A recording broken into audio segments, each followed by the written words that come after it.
দুর্বল।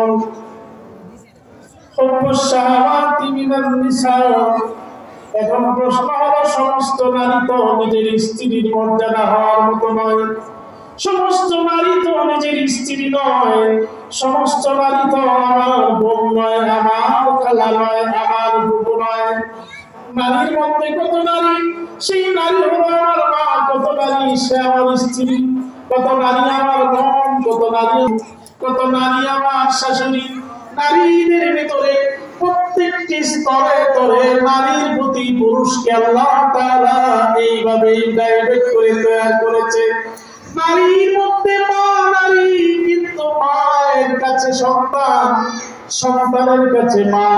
এটা এমন এক ভালোবাসা পৃথিবীর কোন ভালোবাসার সাথে তুলনা করা যায় না। শাশুড়ির ভালোবাসা মায়ের সাথে তুলনা দেওয়া যায় না, কখনো হতে পারে না। যদিও শাশুড়ি অনেক যত্ন করে আদর করে, শীতের সিজনে নতুন পোশাক পাঠায়, প্রতি বছর বছর করে সোফা সেট চেঞ্জ করে দেয়, ঈদের মধ্যে খরচ করার জন্য বাবাকে টাকা পাঠিয়ে দেয়, আদর সোহাগ কম করে না। কিন্তু একদিন তার মেয়েকে আপনি যদি একটু কঠোর বাক্য উচ্চারণ করে তার গালে একটা চটকানা লাগিয়ে দেন, পরদিন থেকে শাশুড়ির ভালোবাসা চিরতরে মলিন হয়ে যাবে। কিন্তু মায়ের তুলনা কখনো হতে পারে না, শাশুড়ির সাথে হতে পারে না, মায়ের তুলনা হতে পারে না। যেমন শাশুড়ির সাথে নিজের বোনের তুলনা হতে পারে না, শালিকার সাথে নিজের বোন এর তুলনা হতে পারে না শালিকার সাথে, এইভাবে তুলনা চলে না। নারী সব নারী, এই নারীর ভিতরে একটা নারী আপনার স্ত্রী। স্ত্রীকে যেভাবে, যেই পন্থায়, যেই পদ্ধতিতে ভালোবাসবেন, ভালোবাসতে পারবেন, পৃথিবীর কোন নারীকে এইভাবে ভালোবাসতে পারবেন। বুঝে আসলে কথা, স্ত্রীকে যেইভাবে ভালোবাসা যাবে স্বামীর পক্ষ থেকে, পৃথিবীর কোন নারী এমন ভালোবাসা কোন পুরুষকে দিতে পারবে না স্বামী ছাড়া। স্বামী যেইভাবে দিতে পারবে যে ভালোবাসা, এই ভালোবাসা পৃথিবীর কোন পুরুষ ওই নারীকে দিতে পারবে না। জায়েজ নাই, দেওয়ার চেষ্টা করলে সেই ভালোবাসাটা হয়ে যায় হারাম, অবৈধ ভালোবাসা। নারীর প্রতি পুরুষদেরকে আল্লাহ তাআলা বাধ্য করে দিয়েছেন হুকুম। হুকুম শব্দ হলো ভালোবাসা, ভালোবাসা যুক্ত ভালোবাসার পাত্রী বানিয়ে দিয়েছেন। নারীরা, কত নারীরা আমাদের ছাত্রীদেরকে, মেয়েদেরকে, ছোট বাচ্চাদেরকে মেয়ে হিসাবে আদর করি, নাতিন হিসাবে আদর করি, শালী হিসাবে শালিকারে আদর করি, খালারে খালা মনে করে আদর করি। এইভাবে প্রত্যেক নারীর একটা স্তর আছে, স্তরের মধ্যে ভালোবাসা সীমাবদ্ধতা আছে। কিন্তু স্ত্রী আর স্বামীর ভালোবাসা, তার মধ্যে সীমাবদ্ধতা নাই।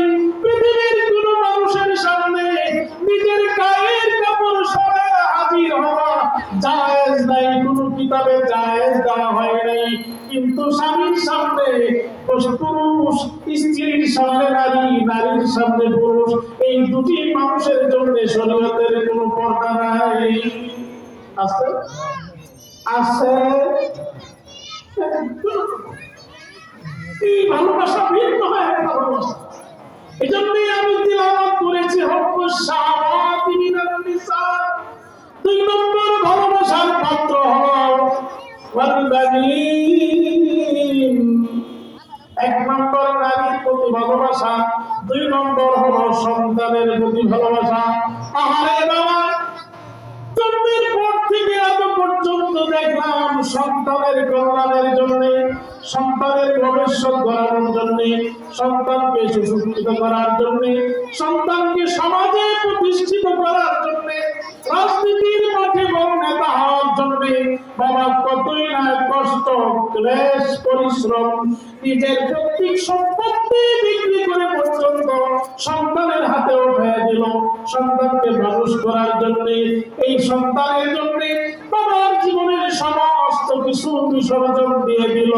আল্লাহ বলেছেন সমস্ত বাবাকে আমি তাদের সন্তানদের জন্য পাগল পাড়া বানাইয়া দিয়েছি। কে করেছে? আল্লাহ।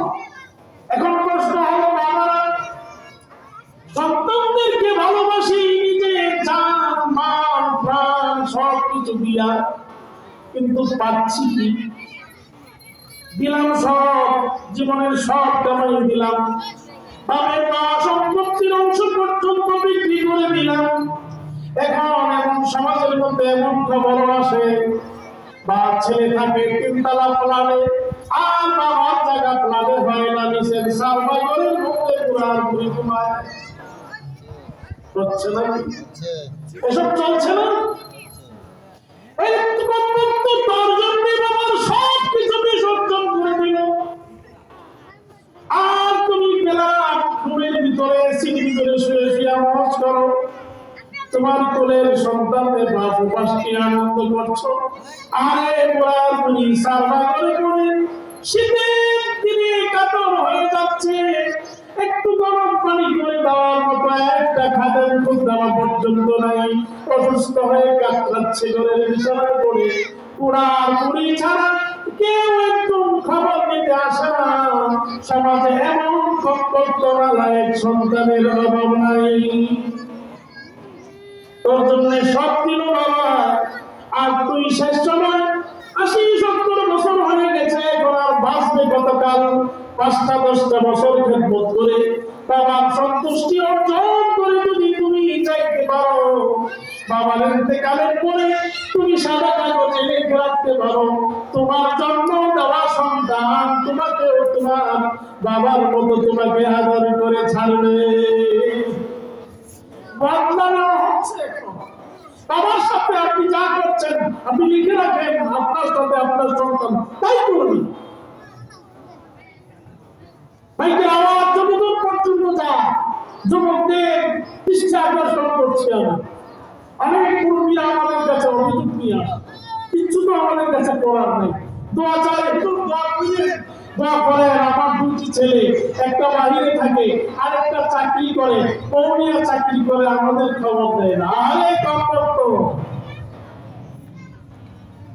তোর খবরের জন্য যে মা যে বাবা সারাটা রাত অপেক্ষা করেছে ছেলেটা একটা কল দিব আমি একটু শান্তি পাইতাম।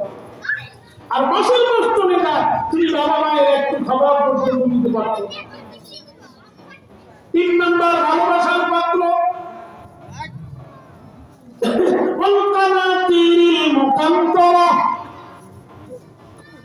দুনিয়ার আসবাবের প্রতি অনেক ভালোবাসা, প্রচুরের প্রতি মালের প্রতি মানুষ ভালোবাসা। 4 নম্বর মিনাজ জাহানুল ফিদ্দা, স্বর্ণ রূপার প্রতি কত মানুষ ভালোবাসা। 5 নম্বর হলো জাহানুল ফিদ্দাতি ওয়াল খাইলিল মুসাওয়ামাতি ওয়াল আনামি ওয়াল হারস। কত মানুষ আছে গাড়ির জন্য পাগল, বাড়ির জন্য পাগল, কত মানুষ আছে খেতের পাগল, কত মানুষ আছে ব্যবসার পাগল। সব পাগলে মিলে আল্লাহর সব কিছু ভোগ করছে, আল্লাহর দেওয়া সমস্ত নিয়ামতগুলো ভোগ করেছে। এবার আল্লাহ তাআলা বলেছেন এই সকল সম্পত্তিগুলি আমি কোথায় রেখেছি? রিজিক রেখেছি আকাশে। রিজিক কই? খানা কই? আমাদের খাওয়া কোন জায়গায়? কোন? আকাশ। আমাদের রিজিক কোথায়?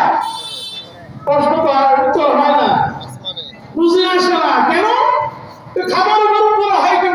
খাবার তো নিষেধ করে খায়। আনজালা মিনাস সামাই মা, আকাশ থেকে আমি পানি দেই আর জমিন ফসল দেওয়ার উপযুক্ত হয়ে যায়। জমিন ফসল দেওয়ার উপযুক্ত হয় আকাশের পানির মাধ্যমে। অতএব আমি রিজিক রেখেছি আকাশে। সুবহানাল্লাহ, রিজিক আল্লাহ আকাশে রেখেছেন। এখন আপনি স্বর্ণ রূপ খনিজ পদার্থ জ্বালানি সব কই এটা উপরে রাখবি তো খনিজ কই খনিজ নিচে একটু মাথা একটু খাটা চিন্তা করেন আমি যদি সবক রেখে যাই আপনাদের কাছে চিন্তা করবেন রিজিক আল্লাহ তাআলা আকাশে রেখেছেন আর মাটির নিচে আল্লাহ খনিজ সম্পদ রেখেছেন খনিজের মধ্যে কি আছে স্বর্ণের পাগল সারা পৃথিবীর সব মানুষ কেউ করে সুখ পায় কেউ ঘরে কিনে রাখতে সুখ পায় কেউ দেখে সুখ পায় কেউ ব্যবসা করে সুখ পায় স্বর্ণের উপর পাগল খনিজের মধ্যে জ্বালানি এটা খনিজ উপরে রাখছেন আল্লাহ রিজিক পানির মাধ্যমে আল্লাহ রিজিকের ব্যবস্থা করেন মাটির নিচে যা রেখেছেন এগুলির দাম কত বেশি কত বেশি আজকে যদি জ্বালানি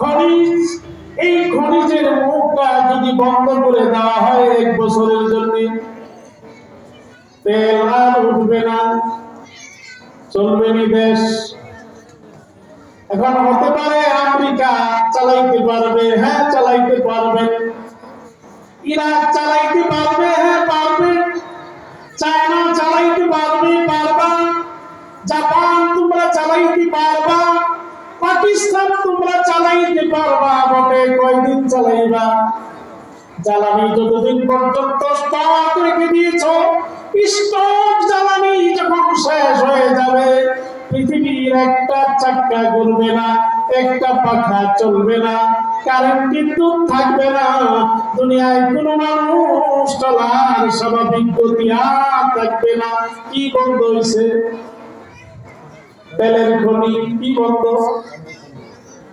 তেলের খনি বন্ধ হওয়ার কারণে পৃথিবীর সব যানবাহন গুলো কিছু হয়ে গেল একটা যানবাহন চললো না সব বন্ধ হয়ে গেল এবার আল্লাহ তাআলা বলেছেন উপরে রেখেছি রিজিক আর নিচে রেখেছি তোমাদের জন্য ব্যাংকের অ্যাকাউন্ট ব্যাংক অ্যাকাউন্ট নিচে হলো ব্যাংকের অ্যাকাউন্ট জ্বালানি লাগবে জ্বালানি নাও স্বর্ণ লাগবে স্বর্ণ নাও রূপা লাগবে রূপা নাও হীরা লাগবে হীরা নাও মণি লাগবে মণি নাও মুক্তা লাগবে মুক্তা নাও পৃথিবীতে সবচেয়ে দামি পদার্থগুলো আল্লাহ তাআলা জমিনের নিচে রেখে দিয়েছেন কয়েকদিন আগে একটি জিলজাল হয়ে গেল চিন্তা করেন অনেকেই বলে মেসেজ দেয় আমি আমার জমির চেয়েও তোমাকে বেশি লাভ করি তাই না আমার জানের চেয়েও তোমাকে বেশি ভালোবাসি ভালোবাসা বুঝে গেছে কয়েক সেকেন্ডের ওই জিলজাল ভূমিকম্প যখন শুরু হয়ে গেল সন্তানটা মায়ের কোলে রেখে রেখে দুধ পান করাচ্ছে শুয়ে আছে দরজা নড়াচড়া শুরু করে দিল সন্তানকে রেখেই মা দৌড়ায় ঘরের বাহিরে চলে গেল সন্তানকে স্বামী বিছানায় পড়ে আছে স্ত্রী বাহিরে স্ত্রী বিছানায় পড়ে আছে স্বামী বাহিরে নিজের জানের চাইতে কেউ কাউকে ভালোবাসে না ভালোবাসতে পারে না 5 সেকেন্ডের ভূমিকম্পে তা প্রমাণ করে দিল এই জন্য আল্লাহ তাআলা বলেছেন রিজিক উপরে গুডাউন কিছু নিয়েছে এই সকল 6টি জিনিস নিয়ে দুনিয়ার মানুষ বাহাদুরি করে বাহাদুরি মুহূর্তের ভিতরে আমি বন্ধ করে দিতে পারি আকাশের পানি পড়া যদি বন্ধ হয়ে যায় জমিনের রিজিক বন্ধ হয়ে যাবে জমিনের নিচে রেখে দেওয়া খনিজ সম্পদের গেট যদি বন্ধ করে দেই সারা পৃথিবীর সমস্ত মানুষের চলা বন্ধ হয়ে যাবে সত্যি দরকে আল্লাহ তাআলা সে আল্লাহ রব্বুল আলামিন ইবাদত এই জন্য 2 ভাবে করতে হয় কয়ভাবে 2 ভাবে একটা দাঁড়ায়া আর একটা সিজদা শুয়ে উপরেরটা হলো দাঁড়ায় কেন আকাশে যা রাখছো ওটাও চাই জমিনে সিজদা কেন জমিনের নিচে যা রেখেছো ওইটাও চাই সিজদা জমিনের নিচে এটা আমার জন্য রেখেছো দাও। তারা বলি আল্লাহু আকবার, আল্লাহর কাছে আরজি করার সময় আকাশের দিকে তাকায়, জমিনে যাওয়া কিছু আমাদের জন্য তো রেখেছো, ছাড়ো ছাড়ো। আল্লাহ তাআলা আমাদের সকলকে যেন দিন বুঝে